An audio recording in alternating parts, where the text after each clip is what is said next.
Hello there, this is Michael from Insurance Agency Automation Associates, your favorite AMS360 workflow mechanic. Here with another little video demonstrating a feature or tool of AMS360 and platform that I find is useful and people don't always know about. This is related to activities, and sometimes we get a lot of activities going on and we don't really know what's happening on it. It's just a sea of information that gets too big. So I'm going to change my view options real quick. Actually, it's already at 999. This is a training system, a training customer here, so it's pretty fake information, but you should get the concept. When there's a lot there, it's sometimes hard to see things.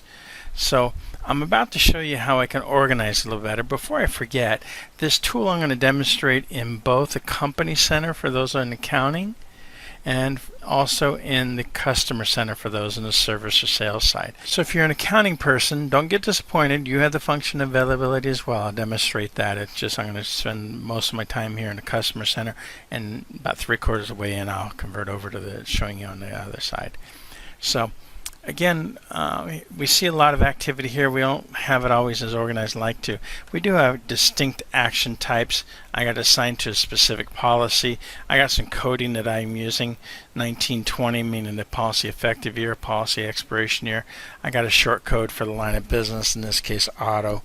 But sometimes that's not enough. There's more stuff going on. So first, some examples of how I might use the activity grouping tool in the customer side. If let's say that I have multiple properties, multiple states I'm dealing with, and multiple properties in those states, I might have activity grouping by the state and say California operations, Arizona operations, Montana operations, something like that. Or I might have it separated by what DBA or what business entity. I could do it that way as well. Or I might further define it by line of business, or I might further define it by just the policy effective year. Lots of different ways I can do it. So the way I get to that on the fly, meaning I've got my activities in here already, is I can hit activity grouping here. I can also hit it on the policy side in the summary when it comes up activity grouping. They both take me to the same place. Now I'm going to also show you how to do it inside of an activity here in just a moment.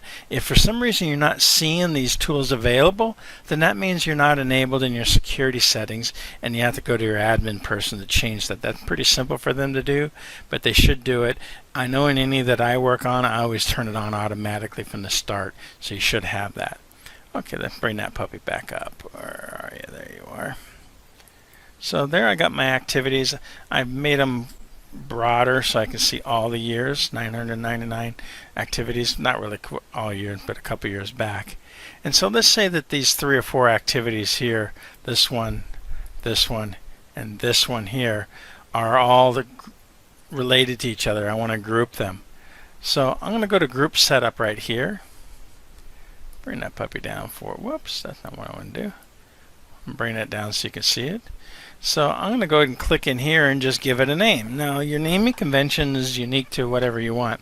Just realize that as you're setting groups up, you're setting them up by customer by customer. So if you use them in a claims environment and you got a cat claim, a tornado or hurricane or earthquake, then you got to do those by customer by customer by customer. So keep that in mind. So for here, I'm just going to say California auto. Okay. Once I save and close that, come on, save and close. There you go. Now it's available to me. So I've selected those 3.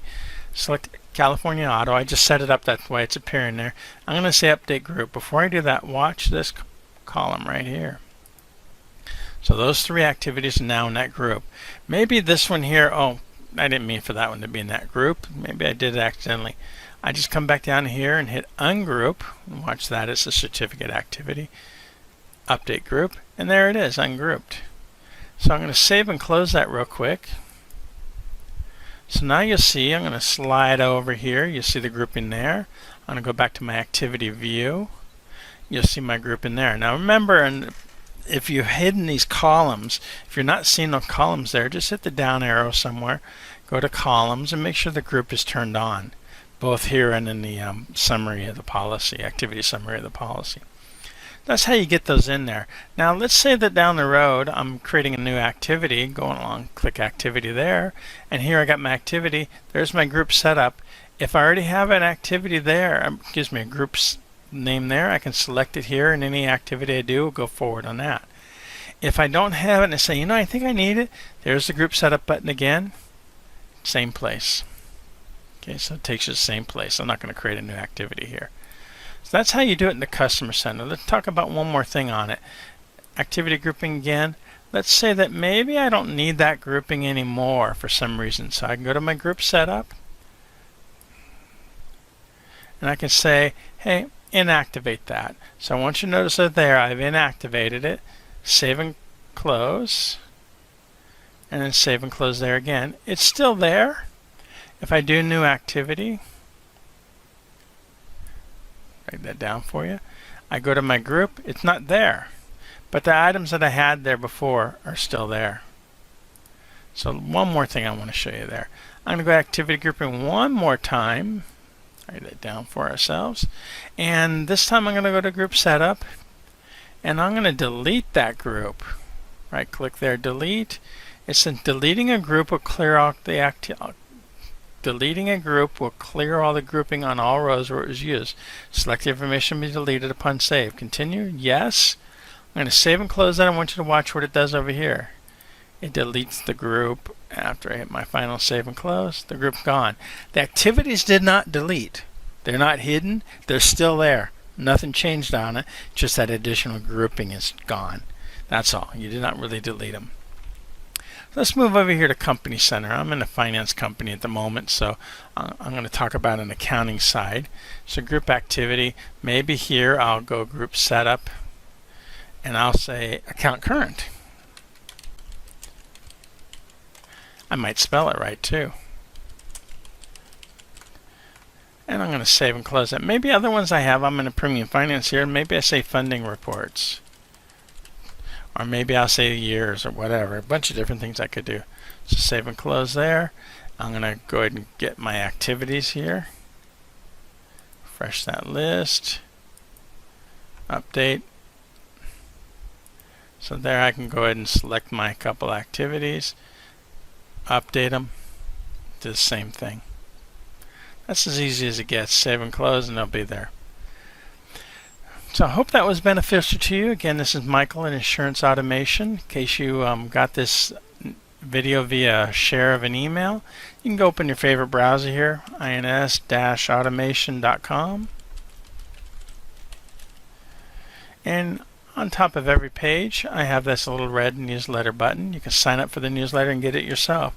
I typically issue at least around the first week of the month and sometimes the third week of the month, depends on what I got to present.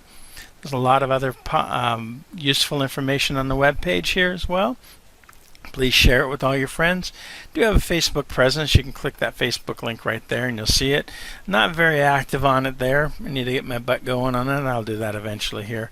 In the next couple of months or next 60, 75 days, this web page will change. The content will be the same. The structure, layout, and format's changing a little bit. Again, this is Michael from Insurance Agency Automation Associates. Hopefully you enjoyed this video and it was beneficial to you. Have a great day.